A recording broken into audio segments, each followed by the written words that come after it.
Bonjour à tous et bienvenue dans le Grand JT d'éducation. Tout de suite, le sommaire. Elle est maire de Taverny, vice-présidente culture et patrimoine de la région Île-de-France. L'éducation est au cœur de son engagement. Florence Portelli est notre invitée dans le Grand JT d'éducation. Ce sera dans quelques instants.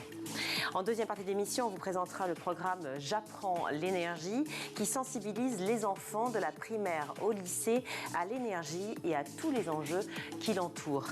Enfin, ce sera l'heure de retrouver Malika Ménard dans Souvenirs d'écolier. Cette semaine, elle reçoit Rebecca Hampton. Mais tout de suite, place à l'actualité en bref avec Loïc Landreau.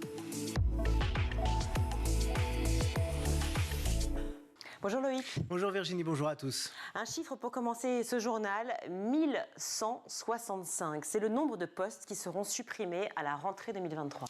Une décision prise au regard d'une nouvelle chute de la démographie scolaire qui s'annonce pour l'année prochaine. 65 000 élèves de moins, soit une baisse d'1,15% par rapport à 2022. Précisément, ce sont 667 postes dans le premier degré et 498 postes dans le second degré qui seront supprimés. Tous concernent des équivalents temps plein, précise le ministère. C'est l'Académie de Paris qui perd le plus d'enseignants, suivi par Lille et la Normandie. Côté bonne nouvelle, le ministère a annoncé que le taux d'encadrement des élèves allait continuer d'augmenter avec environ 6 professeurs pour 100 élèves. Dans l'actualité également, aujourd'hui, la proposition de loi sur l'uniforme à l'école qui est examinée à l'Assemblée. Une proposition déposée le 20 septembre dernier par le Rassemblement national en réponse à la hausse des atteintes à la laïcité. Les députés souhaitent instituer le port d'une tenue uniforme aux couleurs de l'établissement scolaire dans les écoles et collèges publics. Ils ont d'ailleurs annoncé hier que la ville de Marignane, près de Marseille, se proposait officiellement pour tester ce dispositif au sein de ces établissements.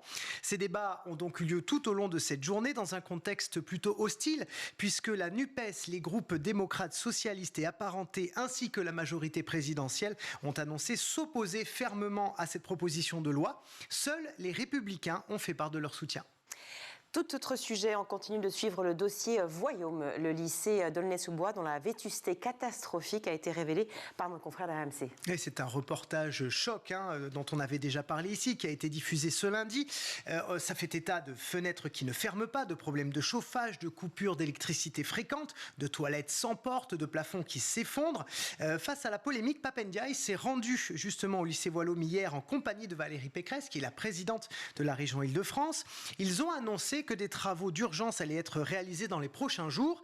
Mais pour Léo, qui est professeur d'histoire-géographie dans ce lycée, la région aurait pu agir bien plus tôt. Écoutez-le, c'était ce matin sur RMC au micro d'Apolline de Malherbe. On nous dit que on n'était pas au courant. Là, c'est simple, il suffit de, je pense, de lire les comptes rendus de conseil d'administration du lycée Voyaume de ces dernières années. Le problème, il est remonté extrêmement régulièrement. Voilà, nous, les enseignantes et les enseignants, ainsi que les parents d'élèves qui siègent au conseil d'administration et les élèves, nous plaignons régulièrement des conditions matérielles dans lesquelles nous enseignons.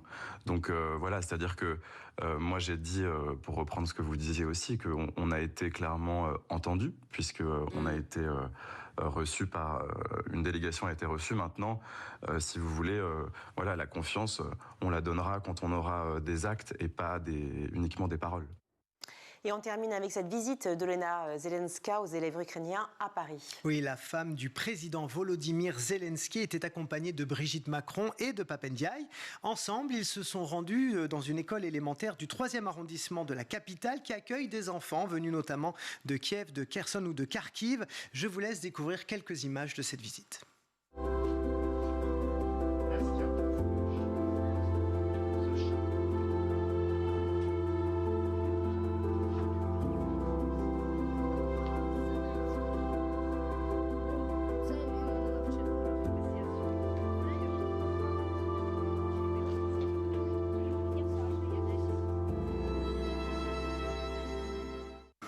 Et selon Pape Ndiaye, ce sont actuellement 20 000 élèves ukrainiens qui sont accueillis chaque jour dans les écoles, les collèges et les lycées partout en France. Merci Loïc. La maire de Taverny, vice-présidente culture et patrimoine de la région Île-de-France, Florence Portelli, est l'invitée du Grand JT. C'est tout de suite. Bonjour Florence Portelli. Bonjour. Merci beaucoup d'être avec nous sur School TV. Vous avez plusieurs casquettes et on va en parler évidemment ensemble. Mais tout d'abord, vous êtes la maire de Taverny dans le 95, cela depuis 2014. On l'a vu partout en France, des coupures de chauffage ont lieu dans les écoles. Alors si ce n'est pas des coupures, en tout cas c'est des diminutions en termes de degrés qui sont significatives. Il fera un froid glacial dans certaines classes. Comment ça se passe chez vous à Taverny? Alors, en ce moment, on est un peu dans l'expectative parce que ce qui est compliqué, c'est qu'il y a un fossé entre ce que j'aimerais faire et ce que l'État aujourd'hui m'autorise de faire.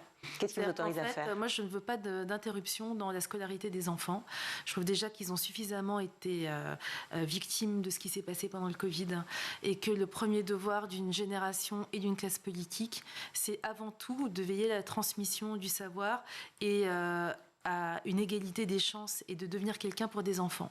Et donc de maintenir une continuité.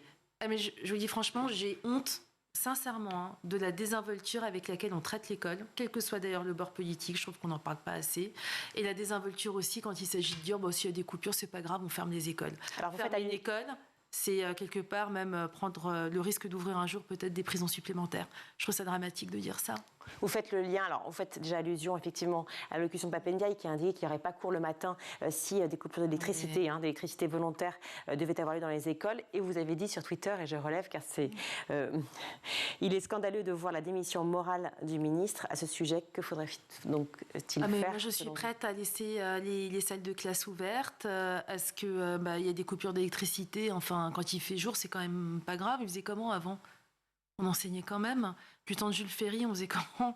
On n'avait pas d'électricité, donc c'est complètement idiot. Et non, moi, je suis prête vraiment à assurer une continuité que n'assumerait pas éventuellement l'État. Je suis habituée, je l'ai fait pendant le Covid. Mais ça veut dire que vous serez dissidente, si je peux me permettre, en tant que par rapport à ce que demande le gouvernement? Comment vous allez faire en tant que maire? Quels sont vos droits et devoirs? Oui, j'ai toujours été un fidèle serviteur de l'État. Et de toute façon, mon rôle, c'est avant tout d'être, en tant que premier magistrat de la ville, d'appliquer les lois et les règlements. Mais quand les puissants se trompent, il faut parfois se hâter très lentement de leur obéir, si vous me permettez cette périphrase. Mais en tous les cas, je veillerai à ce que dans le respect de la loi et dans les contours probablement, ce ne sera pas une loi, mais en tous les cas dans les directives, qui seront forcément suffisamment floues et mal écrites, on a l'habitude avec eux, on l'a vu pendant le Covid, pour me donner de la latitude, je ferai tout pour assurer une continuité, quitte à ce qu'on propose des activités intellectuelles autres. Moi, je suis une des très rares villes de France à faire depuis le début de ma mandature du 100% éducation artistique et culturelle. Donc, je suis prête à offrir de la culture de très haut niveau, comme je le fais déjà gratuitement aux enfants, à les emmener à la médiathèque, à leur proposer des analyses intéressantes de films ou de courants cinématographiques ou de peinture, à parler littérature, à faire venir des écrivains. On trouvera une solution, ils ne seront pas abrutis pendant ce temps-là. Alors faire venir des écrivains, effectivement, c'est à l'oral, c'est de l'oralité, donc ça fonctionne à la limite sans électricité. Mais c'est vrai que la médiathèque, s'il n'y a pas de lumière, c'est un peu compliqué pour lire. Tout comme effectivement le cinéma. Comment vous ferez s'il y a des vraies coupures de courant sur des zones géographiques? Alors, ils ne font pas cours à 3h du matin, les gosses. Ils ont école entre 8h30 et 11h30 le matin. Donc il fait jour. Vous trouverez la solution quoi qu'il arrive. Non, mais c'est pour ça que je trouve ça aberrant et idiot. C'est pas la nuit qu'ils ont cours, les enfants. Alors à 8h30, il fait encore sombre, mais le jour commence à poindre très très vite. Non, mais projeter un film, il faut l'électricité. Pour projeter un film, il faut l'électricité. En revanche, pour leur demander de faire une dissertation à l'oral sur un film qu'ils ont beaucoup aimé, qui les ont marqués, ou même sur un dessin animé, ou sur un conte, ou sur avoir une réflexion philosophique sur une question, puisque le questionnement est absolument fondamental dans la société d'aujourd'hui, ou leur parler d'un moment historique, ou leur parler d'un roman de Georges Sand ou de Marcel Pagnol si on est à l'école.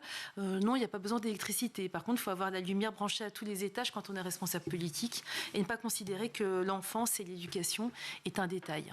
Les chefs d'établissement vous suivront dans cette idée-là et dans ce projet justement pédagogique? Vous savez, j'ai instauré une habitude, c'est que je reçois à déjeuner les directeurs d'école, puis les principaux et proviseurs tous les trimestres, depuis que je suis maire, pour faire le point aussi avec les différents services et voir tout ce qu'on peut faire en transversalité dans et hors les murs.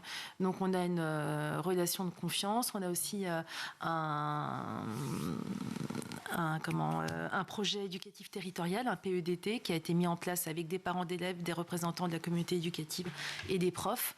On a aussi des centres sociaux qui ont l'habitude aussi de recevoir les enfants qui n'auraient peut-être pas aussi la possibilité à la maison d'être éduqués. Pas que dans les centres sociaux d'ailleurs, mais également dans les quartiers quand même prioritaires, où parfois tous les enfants n'ont pas les mêmes moyens que les autres. Donc voilà, on a pris l'habitude aussi pendant le Covid de répondre à toutes les demandes, parce que quand on dit on ferme l'école, on ne tient pas compte des fractures sociales. Et ça aussi, c'est criminel dans la France d'aujourd'hui. Enfin, ça me rend dingue. On devrait manifester son courroux, la classe politique devrait s'insurger. Et finalement, plus c'est gros, plus ça passe. Et ma génération est très prompte à parler de beaucoup de sujets. Mais quand il s'agit des sujets de ceux qui ne votent pas, je les trouve trop absents. Justement, ceux qui ne votent pas, on appelle aussi les oubliés. C'est-à-dire que hier, on a reçu la présidente d'ATD Quart Monde, qui parlait des 9 millions de Français qui étaient dans une extrême pauvreté en France, des millions d'enfants qui sont dans cette pauvreté vraiment terrible et qui n'ont pas accès ou mal accès à cette éducation qu'ils souhaiteraient avoir aussi en périscolaire et autres. Est-ce que, justement, vous proposez et vous faites en sorte que à Taverny et avec tous les chefs d'établissement avec qui vous discutez, qu'on puisse prendre en compte, justement, cette extrême pauvreté? Alors, c'est pour ça qu'on a, dans toutes les écoles de Taverny, en CM1, CM2, soit vous avez la chorale à l'école, alors je vais revenir, pas du tout le plan Blanquer, avec des vrais gens qui savent chanter. Enfin, pas... Parce qu'ils ne savaient pas chanter pendant... pas forcément. Dans la proposition de Jean-Michel honnêtement, Blanquer. c'est pas faire injure à qui que ce soit, c'est que savoir chanter, alors je sais qu'en France, on n'est pas très regardant sur l'exigence, mais savoir chanter juste et savoir éduquer par le chant, c'est quand même un boulot, c'est quand même un métier, et ça ne s'improvise pas. On sait d'ailleurs que ça a été une plantade absolue. Donc, quand il n'y a pas de classe chorale, ils sont tous en classe instruments de musique. Donc, la ville offre les instruments de musique pendant 2 ans. Là, la semaine dernière, par exemple, j'ai remis solennellement, dans une cérémonie républicaine, des flûtes traversières, des piccolos, enfin des piccoli si on respecte l'italien, des saxhorns, des tubas. On remet aussi des violoncelles, des altos, des contrebasses, etc. On a des classes aussi musique actuelle, des classes théâtre, comédie musicale. Tout est dispensé par des professeurs du conservatoire. C'est-à-dire, j'ai étendu le champ de compétences et le nombre d'agents professeurs et artistes de mon conservatoire, et tous les enfants de la ville, quel que soit le milieu social, que ce soit l'origine sociale, a un instrument de musique ou pratique le chant et le théâtre à très haut niveau, et il n'y en a aucun qui décroche et aucun qui n'y arrive pas. Oui, et c'est de l'exigence à l'école. Et tout le monde y arrive. Il faut rappeler que vous êtes présidente de l'Orchestre national d'Île-de-France. Donc à ce titre, forcément, vous êtes sensible et sensibilisée aux bienfaits de l'art de manière générale et la musique en particulier pour les enfants. Regardez ce qui se passe au Danemark. Le Danemark, c'est le meilleur système éducatif peut-être au monde. Ça se voit dans les classements, mais ça se voit aussi d'ailleurs après à la façon dont évolue la société. Enfin, Danemark, Finlande, les pays en général de la zone de la Scandinavie et autres, puisque la Finlande n'est pas tout à fait la Scandinavie. J'avais lu ça il n'y a pas longtemps, mais enfin bref. Pourquoi ? Parce que justement, on met la musique dans les écoles à très haut niveau. Et dès le plus jeune âge. Et dès le plus jeune âge. Dans ma commune, par exemple, on commence à faire de la musique quand on est dans le ventre de la maman. On a appliqué un programme scandinave qui s'appelle Babysimo. Et je suis persuadée qu'un enfant qui pratique un instrument de musique, qui va jouer en orchestre, qu'on du coup écoute l'autre, fait attention à l'autre, et dans une relation d'altérité, apprend aussi quand il rentre chez lui à respecter son instrument. Par exemple, une flûte, ça se démonte, ça se nettoie, ça se remet dans l'étui. D'ailleurs, j'ai des enseignants qui m'ont dit, depuis qu'il fait ça, l'enfant, il respecte enfin son cahier de texte, il arrive à prendre des notes, à être propre, etc. Qui accède aussi à un sentiment de dignité. Vous pouvez parfois ne pas être très bon dans le système éducatif français, être très très bon en musique. Eh bien, la dignité aujourd'hui, c'est peut-être le premier des devoirs du politique, c'est de permettre à chacun de trouver une dignité dans la société d'aujourd'hui qui broie plutôt la dignité. Donc je pense que c'est pas un sujet comme ça subalterne, c'est pas du loisir, c'est le fondement de la société, c'est l'alpha et l'oméga de la société. C'est comme apprendre à être cultivé, c'est comme apprendre à s'interroger. Moi par exemple, je suis pour le fait qu'il y ait de la philosophie en dernière année de maternelle. Alors quand je dis de la philosophie, c'est pas Descartes ou Kant, mais c'est apprendre à se questionner. Pourquoi aujourd'hui vous avez des enfants qui n'ont pas d'empathie, qui se retrouvent dans des phénomènes de violence quand ils grandissent, ou qui parfois aussi sont endoctrinés par des mouvements sectaires ? Parce qu'ils n'ont pas appris le questionnement. Ils n'ont pas aussi appris à s'interroger par rapport à l'autre. Et donc, vous suivez les programmes, évidemment, de l'Éducation nationale, mais est-ce que vous avez la possibilité de proposer, justement, ces ateliers, on peut dire, peut-être en fin de... Des cours. Des cours C'est dans toutes dès le les primaire, écoles, c'est des cours de philosophie. C'est très important. Alors, non, la philosophie, ça, on le fait à la médiathèque, donc pour celles et ceux qui veulent. Mais en revanche, l'éducation musicale et théâtrale à très haut niveau, c'est aussi dans les écoles, avec l'acceptation de l'Éducation nationale, parce qu'on ne peut pas le faire sans eux. Je vous disais, la semaine dernière, je remettais des instruments, j'en ai remis aussi à des professeurs des écoles qui du coup apprennent en même temps que les élèves pour les accompagner. Mais pour la philosophie, par exemple, ce serait possible d'instaurer des cours ou ateliers de philosophie en fonction des niveaux pour justement les élèves de primaire. Bien sûr. Vous le faites chez vous? Bien sûr. Et même, je vous le dis, pour la dernière année de maternelle, le questionnement, c'est fondamental, apprendre à se questionner. L'autre sujet aussi, vous parliez de l'inclusion et puis le fait aussi de respecter tous les enfants et de leur donner accès à l'éducation. Il y a le drame du handicap dans ce pays. C'est la seule fois que je suis plutôt... j'ai pas la culture de la manifestation, c'est pas trop mon truc, c'est vraiment parce que je suis de droite. Mais j'avais dit à l'inspecteur d'académie, si vous ne faites pas quelque chose, je m'enchaîne à la grille et je fais une grève de la faim parce que j'avais été révulsée. Je vous explique. Une maman d'un enfant trisomique qui emmène son enfant à l'école. On lui demandait d'emmener son enfant à l'école à 10h et de le faire repartir à 11h. Je vous jure que j'ai passé la nuit à pleurer en pensant à ce... Attendez, quand vous dites on, qui on? Le chef d'établissement? L'éducation nationale en général, parce qu'il n'y avait personne pour l'accompagner. Et je parle d'un enfant trisomique, pas d'AESH, c'est-à-dire pas d'accompagnement, et pas un enfant en plus qui a des sujets de violence, quoi que ce soit. Un enfant adorable, juste il est trisomique. Et du coup, quand il arrive à 10h, cet enfant qui est trisomique, mais qui n'est absolument pas idiot, a totalement conscience qu'il est en dehors d'eux. Quand il est jeté comme un chien à 11h, il a conscience qu'il est en dehors. Et quand sa maman n'a plus de vie sociale, n'a plus le droit de travailler, parce que ce sont les femmes qui trinquent, parce qu'elle est obligée de l'aller chercher parce qu'il reste qu'une heure à l'école. Mais vous vous rendez compte, une société qui accepte ça, ça s'appelle de l'eugénisme. On fait de la ségrégation avec les enfants handicapés. Donc ça aussi... Qu'est-ce que vous a répondu l'Éducation nationale? Qu'il n'y avait pas justement suffisamment d'AESH, d'accompagnants d'enfants en situation de handicap? Oui, mais c'est arrivé par exemple que la ville forme et paye, alors que ce n'était pas son rôle, un animateur pour permettre à un enfant handicapé d'aller à l'école maternelle. On a le droit de faire appel à un animateur et pas un ESH dans le cadre de la vie scolaire?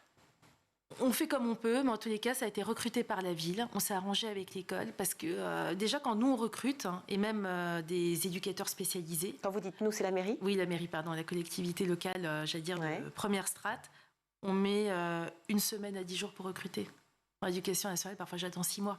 Donc on est beaucoup plus utile. Donc moi déjà, ce que je prône, c'est que ce soit les villes qui gèrent ça, avec un budget qui vienne de l'État. Mais il faut à tout prix que ce soit les villes qui gèrent ça. Mais il faut que notre regard sur le handicap change.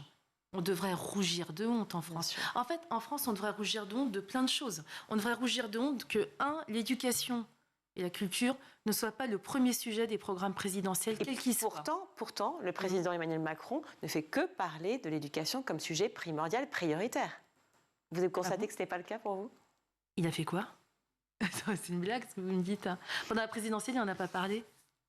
Il l'a quand même très souvent évoqué. Il l'a encore évoqué. Moi, je peux vous dire, pour son deuxième mandat, en l'occurrence, c'était le sujet prioritaire. Quand c'est l'hiver, il fait froid, et puis si les Français gagnent la Coupe du Monde, je serais contente. Non, mais des incantations et des vœux pieux, tout le monde en fait, mais c'est des... Il fait rien, il ne dit rien, enfin, il n'agit pas du tout pour l'école. D'ailleurs, ça s'est vu pendant la crise Covid. La réforme qui a été faite par, en l'occurrence, Jean-Michel Blanquer, donc de son premier mandat... C'est pas des petits, hein. Non, c'est la réforme, effectivement, de Parcoursup, de lycée. Qui a été d'ailleurs une plantade aussi monumentale, parce qu'à l'heure où je vous parle... Il s'est aussi attelé à la réforme du primaire, avec le dédoublement, par exemple, des classes. Oui, alors ça, c'était pas une mauvaise chose, hein, mais c'était qu'un petit bout de la lorgnette. Je vais revenir à l'école primaire. Mais sur la réforme Blanquer dans les lycées, vous voyez, aujourd'hui, on en paye les conséquences. On nous a dit, la rentrée s'est très bien passée. C'est faux. J'ai des tas d'endroits, collèges, lycées, même parfois primaires, on n'a pas d'enseignants. Là, j'ai appris que dans un des collèges de ma ville, le professeur d'allemand de LV2 venait d'arriver, encore c'est un remplaçant, on n'est pas sûr qu'il reste, au mois de novembre. Pendant 2 mois, les enfants n'ont pas eu d'enseignants. Il manquait 4000 professeurs, et donc 4000 contractuels ont été engagés, et en fait, il en manque toujours autant. Enfin, pas autant, mais il en manque encore. Certains contractuels, mais n'importe comment. Je ne sais pas si vous avez bien regardé le reportage. Formés en 4 jours. Voilà, formés en 4 jours, mais enfin bon, c'est scandaleux. Mais qu'aurait-il fallu faire? Laisser les enfants dans une classe sans professeur? Non, il n'aurait peut-être pas fallu faire de la réforme Blanquer, parce que le problème de la réforme Blanquer, j'en arrive à un exemple très concret. En juin, des parents m'appellent, ils me disent voilà, on a notre belle-fille, elle revient revient s'installer avec nous, Famille Recomposée, et elle change d'académie. Et on nous dit, il n'y a pas d'affectation pour elle, parce que le problème, c'est qu'elle est très brillante en physique, chimie et dans telle ou telle matière. Elle a choisi cette orientation que permet la réforme Blanquer, mais nous, on n'a pas les profs, donc ce serait quand même plus facile si elle décidait de faire plutôt de l'histoire. Donc les parents disaient, bah oui, mais le problème, c'est qu'elle n'est pas câblée pour, et puis que nous, elle est dans un cursus que permet la réforme, etc. Juillet se passe, on essaie d'avoir la directrice d'académie, la DAZEN, et on apprend, alors que les maires du département n'étaient même pas au courant, qu'en fait, elle avait été nommée dans un ministère et qu'on n'avait plus de DAZEN. Je l'apprends parce que mon directeur de cabinet lit le bulletin quotidien. Non, mais ça, c'est du concret, hein, pour vous dire à quel point tout le monde se fout de tout. Bon, on arrive au mois d'août, là, je dis non, mais c'est pas possible. Les parents qui devenaient livides, qui disent mais notre gosse, elle a toujours pas d'affectation, disent non, mais il faut attendre la rentrée, on va se réunir, on va faire une commission pour se réunir. On dit non, mais là, ils vont pas attendre la rentrée, la môme, il faut bien qu'elle aille quelque part. Eh ben non, ils ont fait une première réunion tout début septembre. Ah bah, on reviendra vers vous quand on aura une solution. Donc là, je suis montée au créneau, j'ai écrit au ministre. On m'a renvoyé une lettre en disant nous étudions le sujet, on vous fera répondre quand ce sera prêt. La môme a attendu plusieurs semaines. Je pense en plus que si je n'avais pas rué dans les brancards en menaçant d'aller dans les médias, je suis même pas sûre qu'elle aurait eu un jour une affectation. Ils ont fini par lui trouver quelque chose vers la fin du mois de septembre. Donc en fait, pendant 3 semaines, elle n'a pas eu d'école, elle n'a pas eu de lycée. Pourquoi ? Parce que le problème de la réforme Blanquer, c'est un peu comme quand vous allez au restaurant et que vous devez choisir un menu, mais que vous êtes de, je sais pas, une centaine de personnes. Le restaurateur va vous dire, écoutez, on ne peut pas faire à la carte pour 100 personnes, on va vous proposer 1 ou 2 menus pour être sûr d'avoir les quantités nécessaires. On ne peut pas faire à la carte. Le problème de la réforme Blanquer, c'est exactement ça. Vous ne pouvez pas faire à la carte avec autant d'élèves et dire, bon, bah, chacun va choisir sa matière et prévoir le nombre de professeurs qu'il faut. C'est impossible à mettre en place. Donc cette réforme, elle a été pensée par des technos sans se rendre compte que c'était inapplicable. Et je passe en plus la plantade monumentale sur les mathématiques, où là, ils sont obligés de revenir dessus en se rendant compte qu'en plus, on est les derniers des classements PISA en maths, oui. Avant-dernier, et que c'était peut-être pas une bonne idée de retirer les mathématiques du socle commun. Beaucoup de sujets à parler avec vous, donc c'est pour ça que je passe vraiment à autre chose. Proposition de loi pour le port de l'uniforme à l'école a été examinée aujourd'hui à l'Assemblée nationale. Texte porté par le Rassemblement national, mais d'autres partis le proposent aussi comme oui, on l'a proposé bien avant eux. Non, même avant Renaissance. Non, mais attendez, moi j'étais porte-parole de François Fillon et en 2017, on le proposait. On était les premiers à le proposer. Je tiens à revendiquer cette maternité, cette paternité. Pourquoi ? Parce que ça lutte contre les ségrégations sociales et ça évite tous les sujets terribles auxquels sont confrontés les professeurs au sujet de la laïcité. On a une recrudescence des phénomènes communautaristes. Les professeurs ont terriblement peur depuis l'affaire Samuel Paty, ce qui peut se comprendre. Et aujourd'hui, ils en sont en plus à discuter avec des jeunes qui sont manipulés par des sectes politiques. Il faut dire ce que c'est le salafisme ou les frères musulmans, à devoir mesurer la taille du vêtement pour savoir si c'est religieux ou pas. L'uniforme règle le problème. L'uniforme règle le problème et certains contradicteurs disent effectivement une blouse portée ou alors par exemple un sweatshirt de couleur, je sais pas, bleu marine ne masquera pas l'abaya ou la robe longue. Écoutez, en Angleterre, il me semble que les filles ont des jupes et des pulls, ou des blousons et du coup, c'est pas des blouses. Donc je pense qu'il faut vraiment un vrai uniforme, une vraie tenue, mettre les moyens là-dedans et qu'on sorte de ce débat vestimentaire. La laïcité et la République, ça ne va pas se mesurer à un bout de tissu. Ça. Justement, vous avez dit le mot, les moyens. Qui paiera l'uniforme ? L'État. C'est à l'État de payer. Les familles ne doivent pas payer un sou par rapport à cet uniforme. Les atteintes à la laïcité, justement, sont en baisse au mois de novembre. Je rappelle les chiffres. 353 au mois de septembre, je vous vois sourire. 720 en octobre et une baisse en novembre. Je vous vois sourire. Qu'est-ce qui se passe ? Ça ne va pas ? C'est faux ? Les chiffres sont manipulés ? Non, je ne pense pas qu'ils soient manipulés. Il y a deux sujets. Bon, en tous les cas, moi, c'est la première fois dans une communauté, la communauté éducative qui est quand même marquée par le pas de vague et le mutisme en général et l'absence de transversalité parfois avec les pouvoirs publics, qu'on vient m'appeler au secours quand même. En me disant, on n'a jamais vu ça, on n'a jamais eu autant de filles qui se présentent en tenue longue, etc. On ne sait plus quoi faire et on a peur, je vous jure que c'est vrai. Et on a eu d'ailleurs une réunion avec la préfecture, les services de l'État, parce que j'ai fait un contrat local de sécurité, de prévention de la délinquance et de la radicalisation dans ma ville, qui associe tous les acteurs, des bailleurs, aux profs, pour justement échanger sur ces problèmes-là également.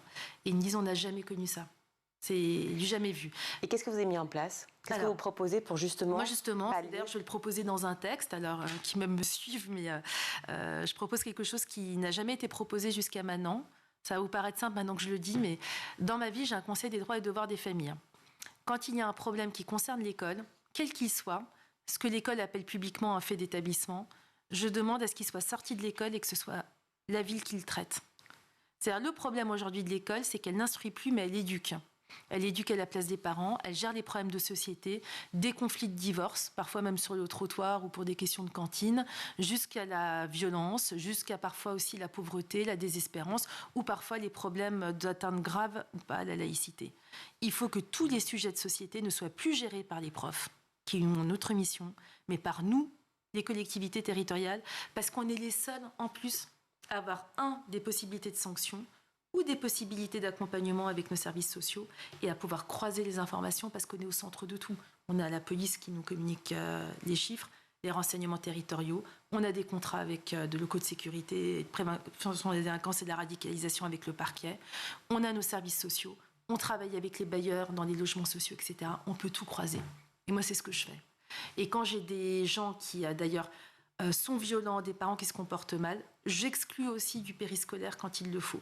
Parce que je considère qu'il y a des droits et des devoirs. Et d'ailleurs, en général, ça revient dans l'ordre. Et les parents réagissent comment? Ils rétropédalent. Parce qu'ils n'ont pas envie de gérer les gamins le soir.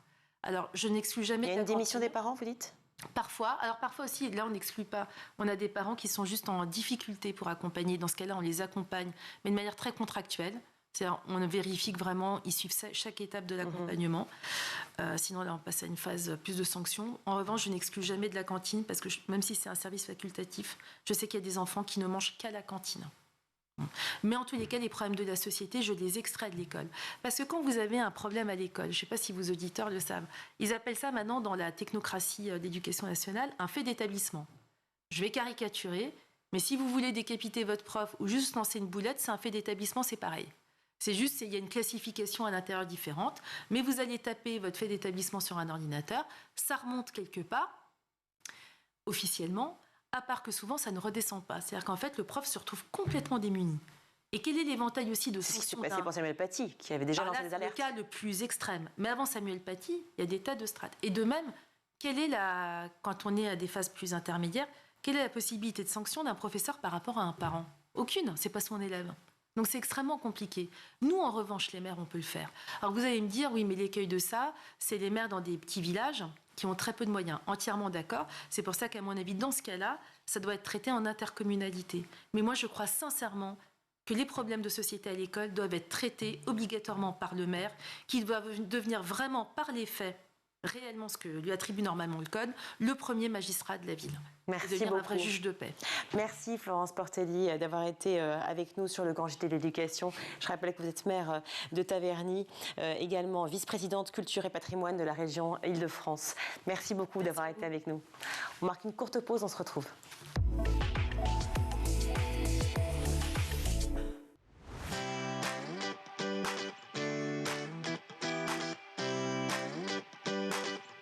Tous les matins, retrouvez Emmanuel Davidenkoff et son équipe dans La Quotidienne.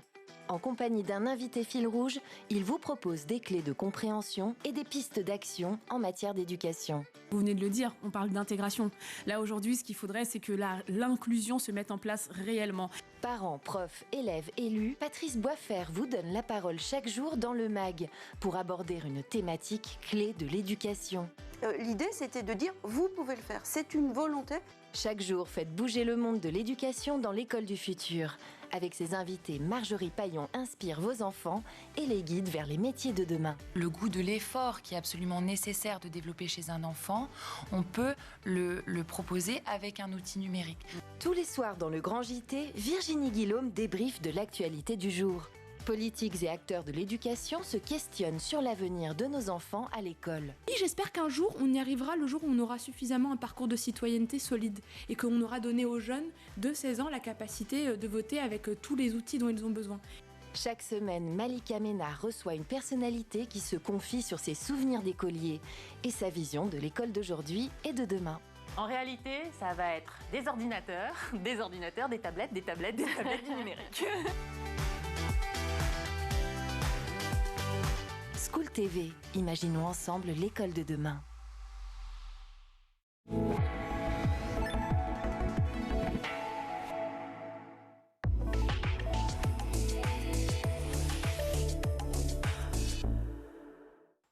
De retour sur le plateau du Grand JT, je suis ravie d'accueillir Cécile Barbier. Bonjour. Bonjour. Merci d'être avec nous.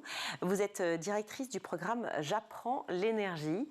J'apprends l'énergie, c'est un dispositif pédagogique gratuit que l'on trouve sur Internet. Il permet aux profs d'avoir tous les outils pour aborder justement ce fameux sujet de l'énergie en classe. Même moi, en tant que parent, j'aimerais y avoir accès parce que c'est difficile de parler d'écologie et d'environnement.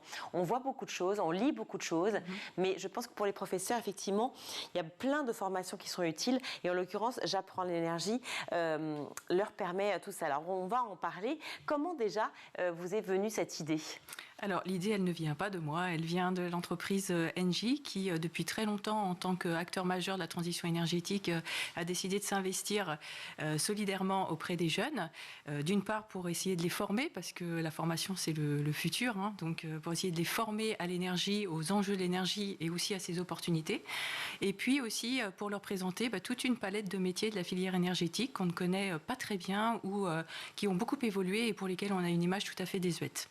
10 ans que ce dispositif existe, mais qu'il n'a jamais été autant d'actualité que maintenant, ne serait-ce que par le rapport du GIEC qui a fait l'effet d'une bombe quand il est arrivé, j'allais dire en France, mais partout dans le monde.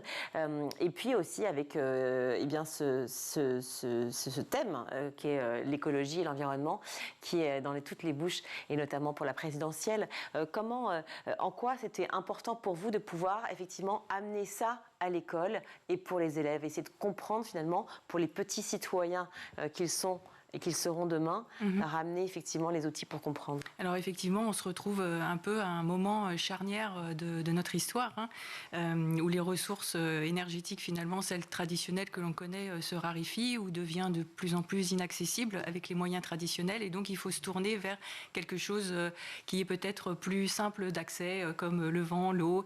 Et ce sont des choses, finalement, qu'on utilisait depuis que l'homme est sédentarisé. La transition énergétique, c'est vraiment un modèle que l'on a déroulé depuis que l'homme a arrêté de bouger. Aujourd'hui, donc, il n'y a rien de nouveau dedans. Simplement, on essaye d'expliquer aux jeunes que les changements climatiques et autres, on peut les aborder de différentes façons. Et nous, ce qu'on voudrait, c'est qu'ils ne les abordent pas de façon anxiogène. C'est-à-dire qu'on peut s'inscrire dans cette démarche, on peut agir, on peut faire des choses. Et le principal vecteur, en fait, c'est de comprendre ce qui se passe. Et donc, c'est vraiment le fer de lance de J'apprends l'énergie, c'est donner des clés de compréhension pour qu'ils puissent être en mesure, derrière, d'agir, individuellement ou collectivement. Vous dites sur le côté anxiogène, évidemment, forcément ça me fait sourire parce que c'est tellement anxiogène en ce moment quand on parle de chauffage dans les écoles notamment, où les enfants meurent de froid, quand on parle de ces fameuses coupures d'électricité qui risquent d'arriver partout, aussi bien dans les établissements que chez nous, dans nos foyers, on est tous un petit peu terrifiés. En fait, on ne pensait absolument pas qu'on en arriverait là. C'est vrai, pourtant ça fait très longtemps que l'on dit qu'à un moment donné, il va falloir passer dans une ère de frugalité énergétique, qu'il va falloir consommer moins, ou en tout cas consommer mieux. Donc voilà, aujourd'hui, les circonstances entre la guerre en Ukraine, la raréfaction des ressources, nous contraint à aller un peu plus vite et du coup à prendre des options qui sont plus vers un mix énergétique finalement. Il peut y avoir aussi chez les jeunes ce petit côté, je suis tout petit, alors même si je fais quelque chose chez moi ou avec mes parents, en fait ça va rien changer parce que la problématique est mondiale. Quel discours vous adoptez justement pour dire à ces jeunes, mais si, faites-le quand même, parce qu'en fait vous comptez néanmoins? Alors ça peut paraître peut-être galvaudé comme discours, mais c'est excessivement vrai. En fait, chaque geste compte, chaque action compte. C'est vrai que c'est galvaudé parce que on en entend parler tout le temps et on se dit non mais il rigole, il charrie, c'est pas vrai. Mais c'est chaque geste compte. On a vu le documentaire d'Élise Lucet avec le tri sélectif qu'on fait tous et finalement ça finit dans la même poubelle. Oui. Comment on fait? Et puis les jets privés aussi, ceux qui prennent les jets. Enfin, ça c'est quand même un peu moins fréquent quand même. Oui, tout à fait, mais je veux dire. Non, mais les contresens. C'est des sujets un peu clivants. Oui, je sais. Mais pardon, mais on peut en parler quand même. C'est compliqué par rapport aux enfants de pouvoir comprendre justement cette réalité dont vous parlez, c'est-à-dire de se dire à un moment, Qu'est-ce qu'il faut croire? Tout à fait. Alors effectivement, ça peut être un peu perturbant, mais de toute manière, c'est pas parce qu'il y a des actes que l'on pourrait juger peut-être plus condamnables ou moins durables que pour autant, il ne faut pas essayer d'agir à son niveau. Hein. Chaque goutte finit par faire un grand ruisseau et un grand fleuve. Donc il faut absolument arriver à se mettre dans cette mouvance. C'est d'ailleurs aussi le chemin que prend l'ADEME, si vous avez lu son dernier rapport, hein, Agir pour le climat, où en fait elle considère qu'on doit créer finalement une génération de gens qui sont vraiment locavores, responsables, voilà, et plus frugaux. Est-ce que vous avez des intervenants dans vos programmes, justement, dans le programme J'apprends l'énergie, ou est-ce que ce sont que des outils mis à disposition pour les enseignants qui eux-mêmes vont délivrer l'information et l'apporter à les enfants? Le dispositif lui-même a deux jambes. Il y a le site internet qui est autoportant sur lequel chacun peut aller chercher l'information qui lui correspond. D'ailleurs, les enseignants, mais aussi les parents. Donc, vous pouvez aller faire un petit tour et trouver plein d'informations intéressantes. Il y a des modules qui sont vraiment sous différents formats et notamment beaucoup de jeux, puisqu'on sait très bien que le côté ludique permet de mieux ancrer les réflexes. Donc vous pourrez aller faire des quiz avec vos propres enfants. Et pour moi surtout. Si vous êtes un peu plus joueur, un peu plus grand, vous pourrez essayer l'escape game. On verra si vous arriverez à sauver la planète. Je vois que vous avez repéré Loïc Landreau. Tout à fait mon créneau. Et à côté de ça, nous avons une communauté d'ambassadeurs. Donc ce sont des collaborateurs de tout le groupe Engie, donc de toutes les entités juridiques d'Engie qui interviennent forcément dans des secteurs d'activité qui sont différents et qui vont venir finalement soit faire des interventions en classe, soit participer à des forums métiers, des grands salons, ou alors, donc toujours sur des thématiques énergétiques aussi, ou alors finalement contribuer à produire de nouvelles ressources puisque le monde évolue très très vite et donc la technologie évolue vite et donc les ressources que l'on met à disposition doivent évoluer également très vite. Alors vous proposez non seulement un concours pour les enfants où je crois qu'ils devaient envoyer un dessin, c'est ça? Alors ça c'était le tout dernier, effectivement, un concours où il fallait envoyer un dessin. On aura bientôt les résultats. Ça fait partie aussi du mode apprentissage que de réaliser des concours. On en a qui sont plus simples. On a aussi envie d'ouvrir finalement l'énergie à toutes les matières. Donc l'année dernière, nous avions un concours littéraire. D'ailleurs, que vous devrez vous intéresser, c'est Info ou Infox en matière d'énergie. Et puis, il y a quelques années, donc ça c'était avant Covid, bien évidemment, nous avons emmené en fait une classe réaliser un projet humanitaire en Afrique pour électrifier une école de brousse et une maison médicale. Dans quel pays? Au Sénégal. Au Sénégal. Ouais.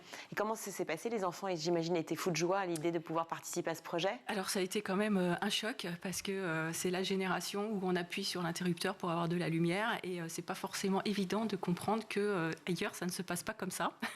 Donc ils étaient à la fois extrêmement fiers et contents de réaliser quelque chose et puis d'apporter finalement quelque chose de nouveau à une population pour qui c'est vital. Vous proposez aussi des cahiers de vacances pour tous les enfants de CM1, CM2 sur des questions autour du secteur de l'énergie. Pourquoi ces classes-là spécifiquement? Alors, en fait, on essaye d'adapter nos ressources au niveau auquel on s'adresse. Pour les enfants, bon, ils sont plus habitués à avoir des matières dans lesquelles on peut facilement réaliser des cahiers justement de révision où on peut glisser des maths, de l'anglais, enfin les langues et de l'énergie.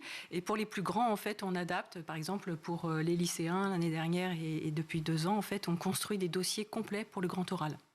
Ah oui, d'accord, des dossiers complets pour qu'ils puissent justement faire leur grand oral sur ce sujet, sur cette thématique précise. Voilà. Vous seriez pour instaurer une matière à part entière qui serait sur l'énergie, sur l'écologie, l'environnement à l'école? Oui, bien sûr. Jacques Attali la propose par exemple dans son dernier bouquin. Je trouve ça une excellente idée.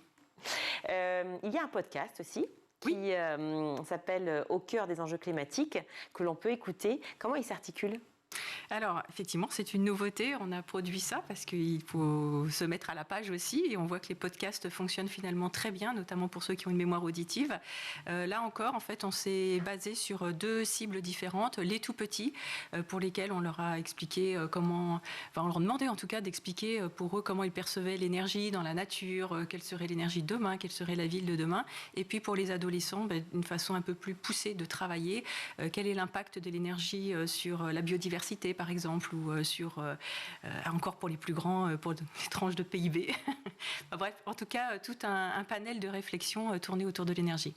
Et en fait, c'est un podcast qui s'adresse donc à la fois aux enfants, aux parents, aux enseignants, à des gens qui sont sachants, qui connaissent bien le sujet, et en même temps à tous ceux qui débutent dans cette thématique-là. Tout à fait, ça peut être un module qui est un préalable en fait à une réflexion beaucoup plus poussée et un cheminement beaucoup plus profond. Merci beaucoup Cécile Barbier d'avoir été avec nous. Je rappelle que vous êtes directrice du programme J'apprends l'énergie. Merci. Voilà, programme donc destiné effectivement aux profs pour avoir tous les outils pour aborder le sujet de l'énergie en classe. Merci d'avoir été avec nous. On passe à un tout autre sujet maintenant. Enfant joue seul, c'est le nom du dernier titre du duo de rappeurs Félure et Andro. On les avait reçus sur ce plateau il y a quelques mois. Sensibles aux différents modes de pensée, au cerveau et à son fonctionnement, eh bien cette chanson met en lumière les neurodiversités et l'isolement social qu'elles peuvent engendrer. Le clip a été tourné au lycée Diagonale à Paris. C'est un reportage signé Agathe Delannoy. Ça tourne. On joue seul dans sa tête. Si Félure et Andro tournent ce clip dans ce lycée, c'est parce que Félure y a enseigné pendant 4 ans. Par mon travail de professeur, j'ai été confronté à de nombreux élèves avec de nombreuses spécificités, de nombreuses particularités qui étaient très souvent dans des états de souffrance. Et ça m'a donné envie d'écrire ce texte qui est une main tendue finalement vers tous ceux qui se sentiraient concernés. Moi, dans mes cours de philo, je ne les traite pas différemment finalement des autres élèves. Il me semble que la meilleure manière de les inclure, c'est justement de ne pas avoir de traitement différencié, seulement c'est prendre en compte et faire preuve de compréhension de leur blocage et de leur spécificité. Un isolement dont les élèves sont aussi témoins. C'était des plus petits que moi, mais qui pleurent parce qu'ils se sont fait prendre une remarque sur leur physique ou sur leurs notes où tout le monde se moque d'eux et tout. Donc ça m'est arrivé plusieurs fois d'aller les réconforter et aussi de les aider à en parler à des adultes aussi. Un phénomène qui s'est aggravé ces 2 dernières années. C'est un mal-être de manière globale de toute façon qui est de plus en plus présent chez les jeunes. Il faut s'y adapter, il faut en avoir conscience. C'est encore plus vrai depuis la phase du Covid. On a vu un véritable avant et après à ce niveau-là, aussi bien dans leur capacité à se mettre face à une salle, à se mettre aussi bien au travail qu'en société avec leurs camarades. À travers ce clip, le duo interpelle sur l'urgence à prendre en charge ses élèves, et notamment dans l'enseignement public. Un combat qui se doit d'être collectif pour que jamais, plus aucun élève ne soit laissé de côté. N'aie pas peur. On remercie Félure et Andro pour nous avoir proposé cette mise en lumière de ce titre « Enfant joue seul ». Merci Agathe Delannoy pour ce reportage. Allez, tout de suite, c'est l'heure de retrouver Malika Ménard dans son air d'écolier. Cette semaine, elle reçoit la comédienne Rebecca Hampton. Donc on le sait, là vous êtes comédienne. Est-ce qu'il y avait un autre métier qui vous faisait rêver plus jeune? Non. Enfin si. Beaucoup plus jeune, secrétaire du président de la République. Mais c'était ce que je disais à tout le monde. Pourquoi? Parce que je crois que j'avais envie de taper. Alors là, encore une fois, ça me rajeunit pas, mais j'avais envie de taper sur une machine, d'écrire et de faire et on me dit, mais pourquoi? Et du président de la République. Oui, bah oui, tant qu'à faire. Et on me dit, mais pourquoi secrétaire du président de la République? Tu veux pas être présidente de la République? Non, secrétaire du président. Non, voilà. pas les autres merde, juste écrire. Je voulais juste taper sur une machine, et chose que je ne fais jamais, parce que autant j'adore écrire, mais j'aime écrire sur un papier. Je suis très papier, j'aime pas les ordinateurs, donc ça m'est passé. On le sait pas, mais vous avez fait beaucoup de danse classique et africaine. Africaine, du jazz. Ma maman est professeure de danse. Et toujours aujourd'hui, hein, elle donne toujours des cours de préparation au sport et à la danse, mais elle a donné des cours de modern jazz pendant des années. Et cette direction-là, ça n'aurait pas pu vous intéresser? Si, j'ai un peu hésité entre les deux. Et ma maman, très justement, m'a dit que j'aurais sans doute plus l'occasion de danser en interprétant des rôles. Bien sûr, oui. Que d'interpréter réellement un personnage autre que les rôles qu'on connaît en danse classique, qui n'était pas mon truc. Mais voilà, donc j'ai fait un choix. Et vous continuez à danser là aujourd'hui? Alors là, non, mais ma fille, en revanche... Elle danse? Oui, ma fille danse beaucoup. Elle a 9 ans, donc? Elle a 9 ans et elle va passer le concours des petits rats de l'opéra. Ah oui, donc elle danse beaucoup, beaucoup? Oui, elle danse. Donc c'est une famille d'artistes? Oui. À peu près tout le monde dans la famille. Rares sont ceux qui ne sont pas artistes. Au final, sa vie va un peu changer au moment où vous, ça a changé, puisque c'est à 8 ans avec Chantal Goya. Moi, c'est à 8 ans, elle, ça sera à 9. Mais en même temps, elle a un tel bouleversement. Nous, on est parti de Marseille. Oui, pour où vous tourniez Plus belle la vie. Voilà. C'est vrai que ma fille est assez rapide dans sa tête, plus que sa maman. Et je lui ai dit, en fait, on rentre à Paris. Et là, elle m'a arrêtée, elle m'a dit non. Elle me dit, tu rentres à Paris, mais moi je vais à Paris. Parce qu'elle est marseillaise. Elle n'y est pas allée, oui. Et non, elle n'y a jamais vécu. Donc elle connaît bien Paris, mais elle n'y a jamais vécu. Et donc, du coup, ce concours, elle l'a passé quand? Et elle le passe là. Elle le passe là, dans très peu de temps. Après, il y a eu cette carrière en tant qu'actrice dans les années 90. Ouais. Avec des rôles dans des sitcoms comme Hélène et les garçons. Hélène et les garçons, les années fac, beaucoup de JLA Productions, qui me suit encore d'ailleurs. Bah oui, puisque le tournage à La Réunion, voilà, c'est le Paradis, c'est lui encore. Comment ça se passe, ces premiers rôles? Comment ils arrivent à vous? Eh bien alors, c'est très bizarre ce que je vais vous dire, parce que je ne me rappelle pas du tout. Bon je sais comment j'ai atterri dans le spectacle de Chantal. Comment, d'ailleurs? Parce qu'une des danseuses de ma mère avait passé une audition pour être, alors pour les danseurs derrière qui sont en costume, et elle a malencontreusement dit que Chantal cherchait des enfants pour l'accompagner. Donc ma mère a dit vas-y, avec toute la famille, c'est pas grave, donc toutes les cousines, on est toutes parties. Ah, vous avez toutes passé le casting en famille? Oui, je crois qu'on est parties assez nombreuses, et voilà, puis j'y suis restée. Et après, pour le livre de Marie, qui est le titre du film d'Anne-Marie en CM2, celui-là en CM2, pareil, c'est une élève de maman qui a dit ah mais non, je sais pas si c'était une élève de maman ou je crois que c'était dans l'IB. Comme ça, vous savez quel journal ma mère lisait. Dans l'IB, il y avait un petit encart. Oui, pour un casting où on cherchait une petite fille blonde, cheveux longs, sachant danser, pour interpréter la séparation de parents. Je trouvais ça assez simple pour moi, dans l'idée. Et j'ai eu raison. Est-ce que vous étiez en train de vivre aussi? Non, moi, ils s'étaient séparés depuis longtemps, mais j'avais les cheveux longs et je dansais, donc c'était pas trop compliqué. Et qu'est-ce qui se passe, du coup, entre le CM2 et ces autres rôles qui en suivent? Eh bien, il se passe qu'en fait, j'apprends qu'il faut absolument le bac pour passer le Conservatoire de Paris. D'accord. Et je n'ai qu'une envie, c'est de passer ce fameux concours de conservatoire, parce que j'ai l'impression que je ne pourrais jamais être comédienne sans ce concours, un peu comme une danseuse classique veut rentrer à l'Opéra de Paris. Il s'avère qu'il ne fallait pas le bac pour passer ce concours, et pour la petite histoire, je n'ai pas eu le concours du conservatoire, ni de la Rue Blanche. Mais Jouvet non plus, et pourtant Jouvet a une salle qui s'appelle. Mais à ce moment-là, vous dites, en gros, je fais tout jusqu'au bac. Ah, mais je me suis dit, je fais tout bien, et puis comme ça, Quel je bac, passe du coup, le alors concours. Ah, bah, il aurait été littéraire. Ouais. Oui. Non, je préférais un bac très scientifique. Non, je plaisante. Je ne suis absolument pas scientifique. Mais du coup, vous l'avez eu, le bac? Pas du tout.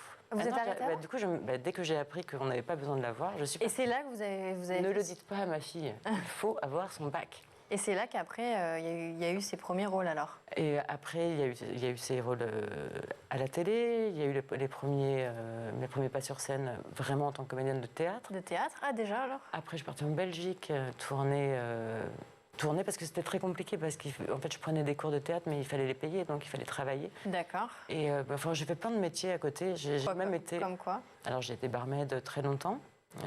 Et notamment dans un karaoké où il fallait chanter en même temps. En même temps que vous saviez les gens. Sans les rollers, c'était pas mal. Déjà, à pied, c'était bien. Et puis, j'ai même été chauffeur de voiture pour une productrice. D'accord. Et là, j'avoue que je n'ai pas fait long feu parce que je ne suis pas très, très bonne conductrice de voiture. Donc, au bout d'une semaine, elle m'a dit, en fait, je pense que non, on va s'arrêter. C'est déjà la fin de ce numéro. On se retrouve demain, toujours en compagnie de Rebecca Hampton pour la suite de Souvenirs d'écoliers. À demain. Merci Malika, et à demain. Tout de suite, c'est meilleur de School TV avec le ZAP. Quand vous avez justement audité un peu ces lycéens, ces lycéennes et leurs parents pour essayer de comprendre vers quoi leur choix se portait en priorité, quelles ont été justement leurs premières envies? Est-ce qu'on reste sur du très classique, du très traditionnel, école d'ingénieur ou études de lettres ou études de juridique pour devenir avocat? Ou est-ce qu'on a aujourd'hui justement des envies de métiers différents qui sont en train de se découper? Vous avez de tout. Vous avez des jeunes qui savent depuis très longtemps qu'ils veulent être médecins, avocats. Souvent, c'est à cause de la famille, des parents, etc. Vous en avez qui ont d'autres envies, mais qui ne sont pas forcément en concordance avec celles de leurs parents, qui angoissent, en fait, finalement, pour cet investissement. C'est un investissement, les études supérieures. Et ils veulent que derrière, il y ait de l'emploi. On leur dit que c'est la crise depuis je ne sais pas combien d'années, que c'est difficile et que c'est de pire en pire, et il y a la guerre. Donc voilà, il y a tout ça qui rentre en jeu. Donc il y en a qui savent très bien. Il y en a pour qui Parcoursup, ça va être finalement la possibilité de s'informer plus en profondeur, de découvrir les formations, les options. Et puis, bien sûr, il n'y a pas que ça. Hein. Moi, je conseille évidemment de se renseigner, mais après, il faut aller sur les salons d'orientation, rencontrer les établissements et ensuite, une fois qu'on en sait un peu plus, aller sur place aux journées portes ouvertes. C'est indispensable. Vous allez passer 2, 3, 5 ans dans un lieu. Il faut que ça vous plaise. Il faut que vous y soyez bien pour réussir. C'est quoi la différence entre toutes ces disciplines, justement?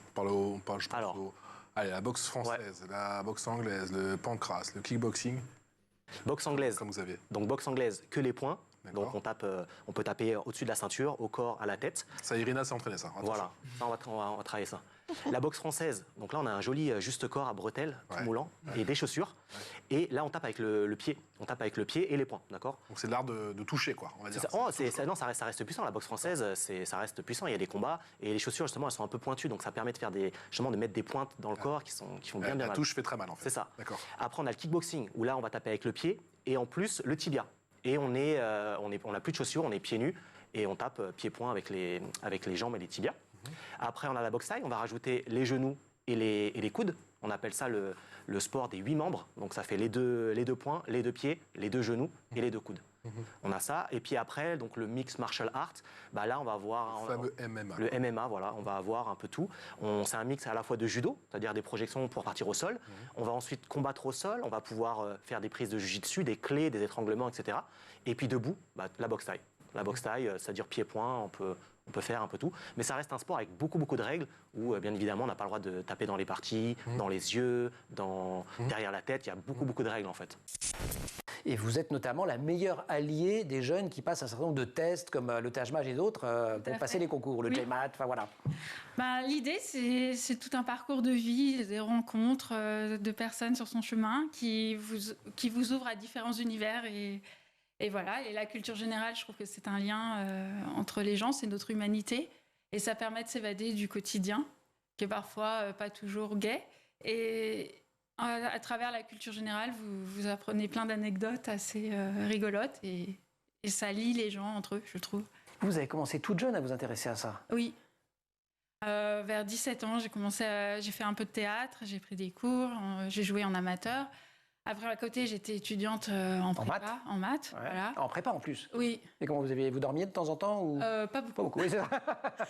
Après, j'ai fait mes études à Dauphine. Ouais. Et voilà, et à côté, je faisais du théâtre et je lisais beaucoup. Et donc, c'est ça, ces rencontres qui, à un moment donné, vous amènent à la découverte de la culture générale. Alors, la culture générale, là, dont on parle, c'est un petit peu la culture générale où on l'entend dans les concours post-bac, parce qu'il y a un petit côté test de QI aussi. C'est-à-dire que j'apprends des choses, mais en faisant des jeux. C'est amusant, voilà. Ouais, voilà. Pierre, vous êtes un ancien nomophobe qui a su se soigner. Exactement, tout à fait. Ouais, la nomophobie, c'est l'addiction à son smartphone, tout simplement.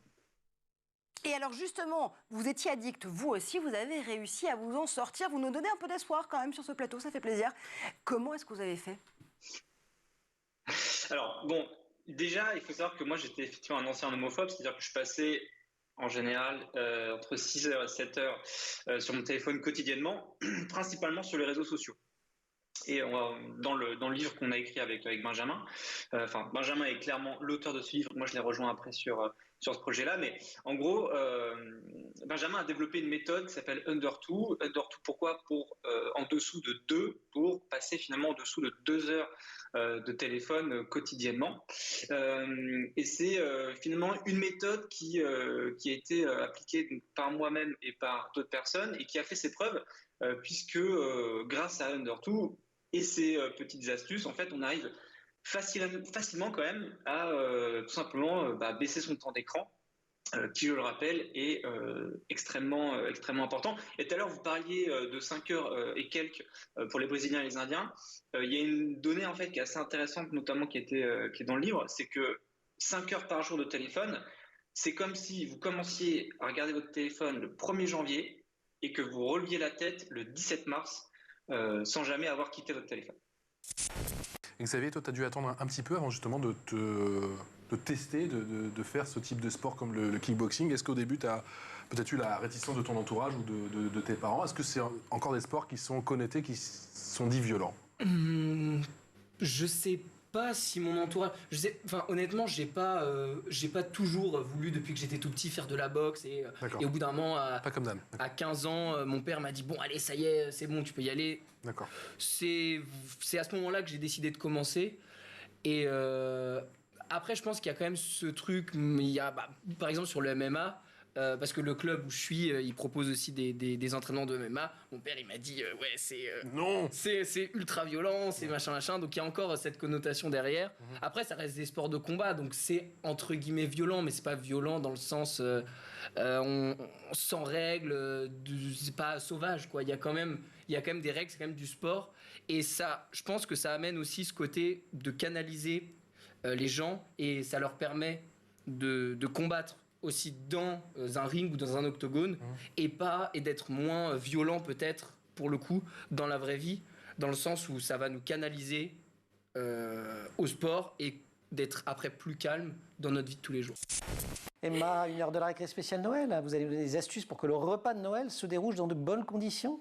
Donc il y a des petits sujets à éviter. Ben oui, j'ai mené mon enquête, figurez-vous, sur mes réseaux sociaux. J'ai jamais eu autant de réponses. C'est dire à quel point c'est un sujet. Chaque année autour de moi, j'ai cette amie qui me dit « La bûche au marron, c'était bon, mais ensuite, papy s'est lâché, religion, politique, tout y est passé. » Tout le monde s'est engueulé. Bref, joyeux Noël. Alors, à votre avis, quel est donc le sujet qui est revenu le plus souvent quand j'ai fait le sondage? La politique? Ouais, la politique. Donc la politique, un grand classique. Oubliez. Parce qu'en plus, c'est le moment que choisit papy pour sortir un petit de toute façon, on peut plus rien dire. Et là, votre soirée. Mais qu'est-ce que vous avez contre papy?